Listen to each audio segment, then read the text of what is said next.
এই যে সেভ করে দিলেন। হ্যাঁ, এই যে মাইল মিটার কিন্তু এই জায়গায় থাকে। তার আগে আমি বলতে চাই যে আরও 10 জনকে শেয়ার করে দেবেন, যেন আপনার মতন দেখে আরও 10 জন যেন উপকৃত হয়। আপনি যেরকম উপকৃত হচ্ছেন। আর আমি কিন্তু যদি সার্ভিস করি তাহলে আমার কথা হচ্ছে আপনার। আসসালামু আলাইকুম বাইকার্স, কেমন আছেন? আলহামদুলিল্লাহ অনেক ভালো আছেন আশা করি। আমি মোহাম্মদ তুহিন খান, বাইক সার্ভিসিং বিডি চ্যানেল থেকে। আজকে আবার আপনাদের মাঝে আবার নতুন রিভিউ নিয়ে চলে আসলাম। আজকে আমি দেখাবো এক্সব্লেড বাইকের মাইল মিটার সেন্সর কিন্তু মাইর খেয়ে গেছে। কেন মাইর খায়, কী জন্য খায়, এইটা আপনাদের সাথে শেয়ার করবো আজকে। আমাদের সাথে থাকুন। তার আগে আমি দেখাবো যে এই মাইল মিটারটা ওঠে কিনা। ঠিক আছে, চলেন দেখে আসি। আমি চাবি অন করলাম,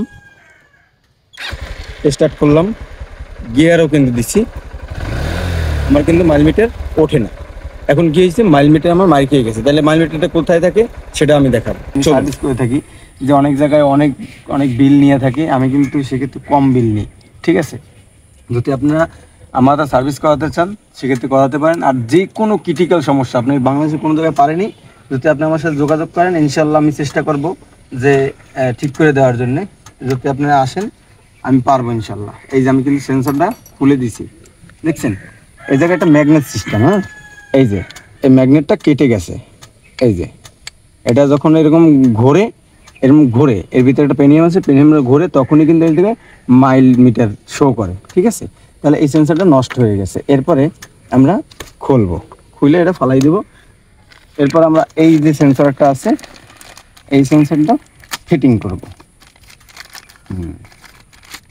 এই যে এটা কিন্তু একদম নতুন সেন্সর। ঠিক আছে, আমি এটা ফিটিং করব। ওকে, তাহলে আপনারা আমাদের সাথে থাকুন আর দেখতে থাকুন। বিসমিল্লাহ। এটা সেন্সরের দাম কিন্তু মেলা। কত ভাই?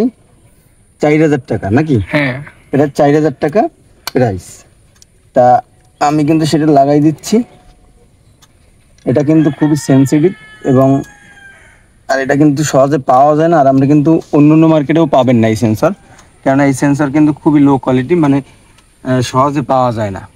ঠিক আছে, আর এই সেন্সর মাইর খেয়ে এই জন্যই, যদি আপনি গাড়ি অনেক দিন ফালাই রাখেন, তারপরে যদি আপনার গাড়ি যদি অতিরিক্ত হিট হয়ে যায়, তারপরে যদি আপনার ব্যাটারি কানেকশন যদি একটু লুজ থাকে, মানে বিভিন্ন কারণে এই সেন্সরগুলো মাইর খেয়ে থাকে। তা এই জন্যে আপনারও আমি বলবো এটাই যে আপনার গাড়ি ফালাই রাখবেন না। আপনারা যখনই গাড়ি রেখে দিবেন তখন প্রত্যেক দিন করে আধা ঘন্টা করে স্টার্টে রেখে দিবেন, গিয়ার দিয়ে আধা ঘন্টা করে স্টার্টে রেখে দিবেন। তাহলে আপনার গাড়িও ভালো থাকবে, আপনিও ভালো থাকবেন, আশা করা যায়। ঠিক আছে, এবারে আমরা কিন্তু এটা লাগাই দেব।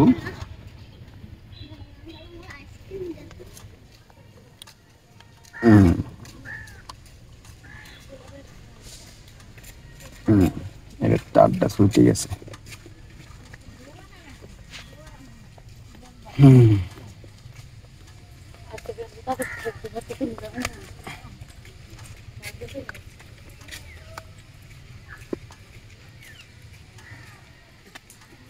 অনেক অনেক জনে আছে বিলাসিতা করে যে এই যেমন এই তারটা ক্লিপ ছুটে গেছে এই জন্য চেঞ্জ করছিল, কিন্তু এই সেন্সর কিন্তু সহজে মাইর খায় না। ঠিক আছে, আমি লাগাই দিই। আমাকে সেটিং করা হয়ে গেল। এবার আমরা ট্রায়ালে যাব। ঠিক আছে, একটু হোল্ড করে আসি।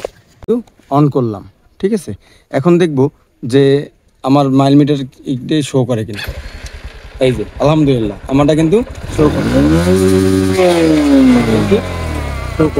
ওকে, তার মানে আমারটা ওকে। তাহলে ভালো থাকেন।